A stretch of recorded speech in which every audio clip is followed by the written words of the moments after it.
Hi everyone, welcome back to Red Blossom Tea channel. This time we'll talk about the third subscription. You'll be getting a box similar to the first two.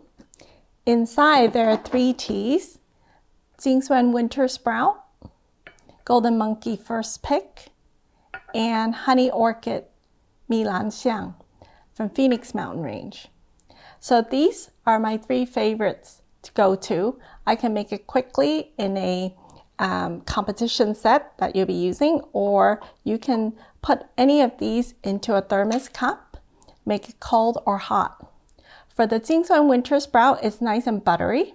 So normally there are 2 harvests at 5,000 plus feet, the spring crop and the winter. Winter lies in November, but the tea plant will then go into hibernation. Once the humidity goes up and the temperature also goes up a little bit, these tea plants would think, oh, is it springtime? So they produce a new sprout. This new sprout is very buttery and creamy. It has the most sugars in the young baby leaves. So when we're brewing a tea like this, you could use water that's much hotter.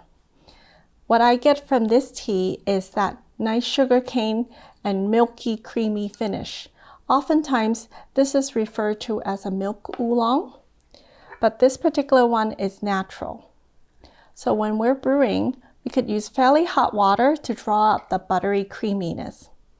This particular tea is quite rare in that you could overbrew it and it still tastes very buttery and still very green. Most of the spring harvests tend to be a little more vegetal, but the winter sprout, Xuan Winter Sprout, is literally the bud.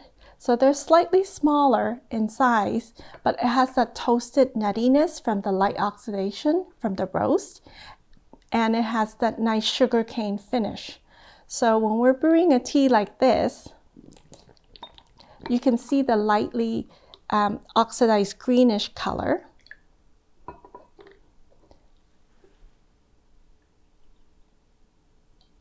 But in terms of flavor,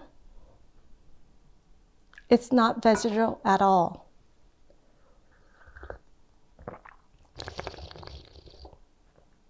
What you get is that naturally kind of caramel-like finish in the back of your mouth. While it may look green like a green tea, it's much richer and much more complex in flavor. If you like something that is a little bit darker, now you can brew this winter sprout a bit longer, but because if it's a lightly oxidized tea, you can't expect it to be a black tea. So in the subscription, we've included the Golden Monkey First Pick. This is also an early harvest, but it's an early harvest from springtime. Because they're only young baby tips, it has so much flavor. That flavor is natural cocoa nibs light, so it tastes a lot like chocolate. We don't even need any sweets to go with it, but it's always nice to have some sweets too. So I'm going to use a little more of this because this is very lightweight. Normally, for customers who like Earl Grey or English breakfast, this one is a much nicer replacement to me because the young baby tips are lightweight. It releases a lot more of the natural oils of the tea. And what you get in a nice strong steep is that tea flavor rather than the tannins. So we can steep it a little bit longer, but since I've used about a heaping tablespoon here, I'm going to do a quicker infusion, giving this a much lighter color. But I already can smell the natural cocoa nibs finish of the tea.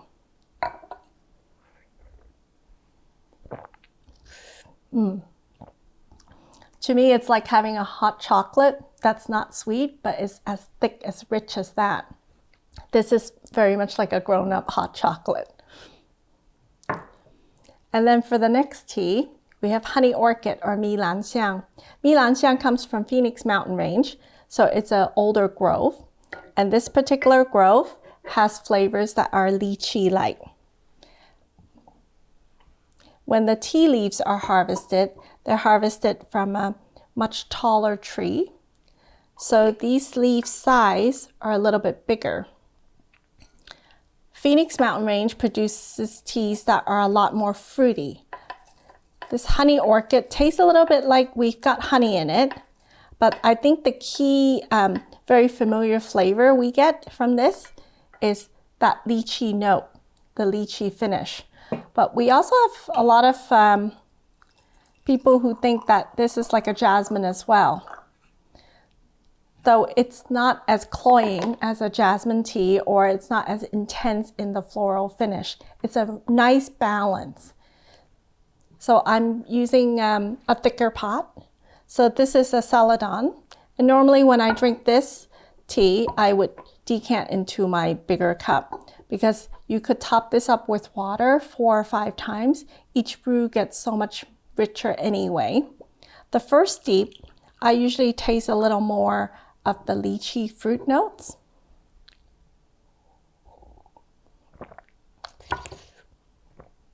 And what makes this really nice is it has the nose. You pick up that fruity finish. It's very honey-like, but it also has that long kind of floral finish at the same time. So with each steep, you'll pick up different notes. The roasting process also gives us that toasted nuttiness as well. When you toast nuts, it smells a lot like roasted popcorn sometimes, but this particular one is very balanced in that you get that nice fruit finish.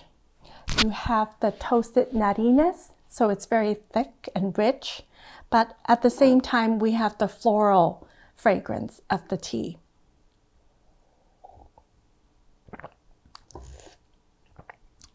So all 3 teas are very nice to pair with sweets. Today, I have some tea eggs that we marinated. So what I've done is boil these eggs in cold water and then place them into an ice bath and crackle them so that they start to, you don't really want to peel it. They start to just crack like this. And then I've got ½ an ounce of a black tea. So you could use the leftover Golden Monkey first pick if you like. And I've got ½ an ounce of a number 18 black tea, another rarer black. And we actually then place the eggs, the crackle eggs, into the tea pot. And the teapot can be a large one like this, or you could do it over the stove with a stainless steel pot.